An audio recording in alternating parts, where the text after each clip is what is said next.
Good day mga boss, matapos nga matalo ang NLEX Road Warriors kontra sa Converge Fiber Xers. Ito na nga po, inanunsyo na nga po ni Coach Jimmy Alapag ang kanilang replacement import para kay DJ or Diquan Jones.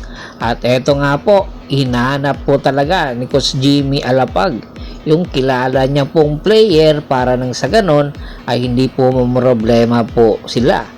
At eto na nga po, si Deontay Burton. Kung matatandaan po ninyo, nung nakarambuan po ay nulat po natin ito na nagkaka-interest po dito ang Converge Fiber Xers. Kaya tuluyan na nga po siyang kinuha sa PBA pero hindi po sa Converge kundi sa NLEX Road Warriors. Ang height neto 6'4", hindi katulad kay Diquan na 6'7". Pero very physical po ito, 32 years old. At 2015 NBA undrafted. Bagamat undrafted ito, nakapaglaro po ito sa Oklahoma Thunder at syempre sa NBA G League sa ilalim ng Oklahoma City Blue.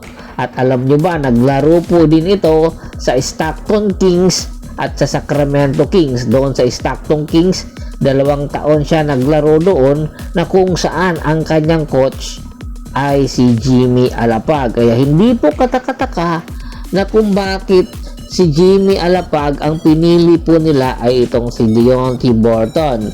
Naging KBL foreign MVP po ito noong 2019 at nagpalipat-lipat po ito sa Europa, sa Canada at sa Korea. Ito pong kanyang credential, big time po.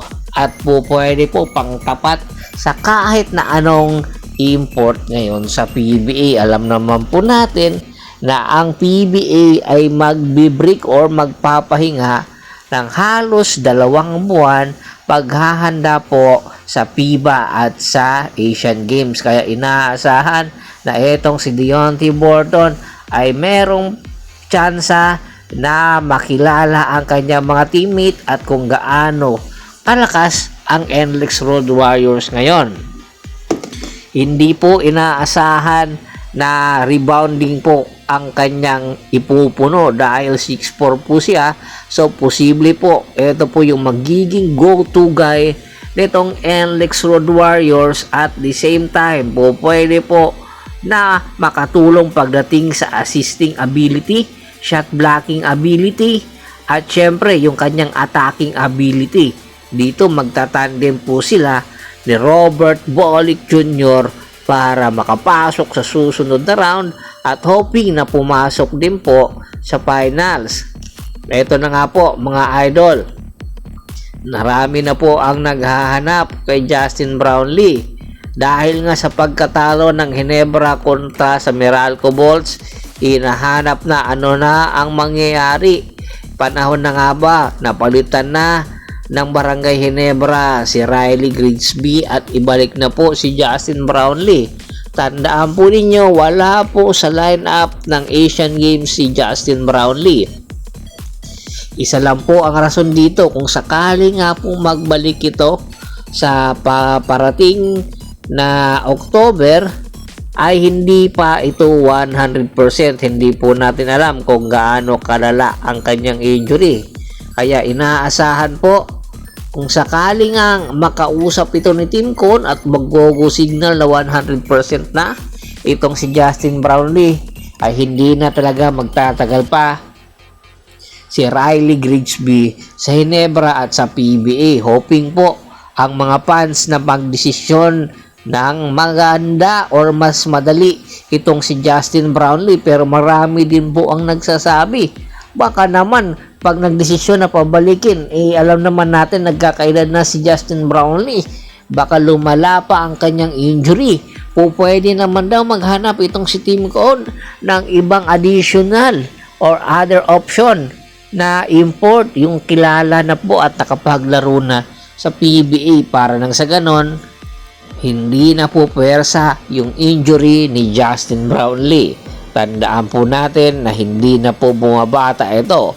Once na lumala ang kanyang injury ay malabo na pong makabalik pa ito sa basketball. Kaya marami ang nagsasabi panahon muna na hindi makikita ng mga fans ang tapatan RHJ at Brownlee.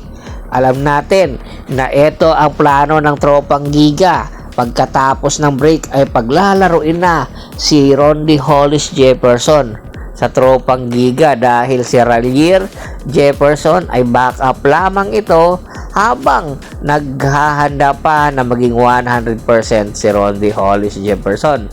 Ang ganda ng match-up ng Jefferson at Brownlee, pero meron din option daw ayon sa mga fans. Kung hindi pa 100% si Brownlee, pwede po i-option itong si Allen Durham, ang dating import po ng Meralco Bolts. Pwede po nasandalan ito dahil kilalang kilala na po ni Allen Durham ang laruan sa PBA. Kunting adjustment na lang ito sa sistema na ipinapatakbo nitong si Coach Tim Cone.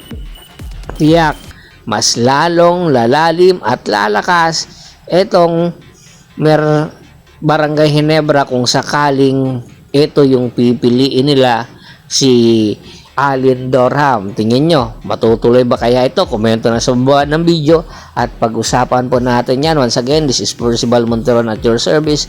Don't forget to subscribe my sports channel at don't forget to click the notification bell button para nga maging updated palagi sa kwentuhan. At bago pa natin tapusin ang ating kwentuhan, shout out muna tayo sa mga solid na followers na lagi pong sumusuporta sa atin.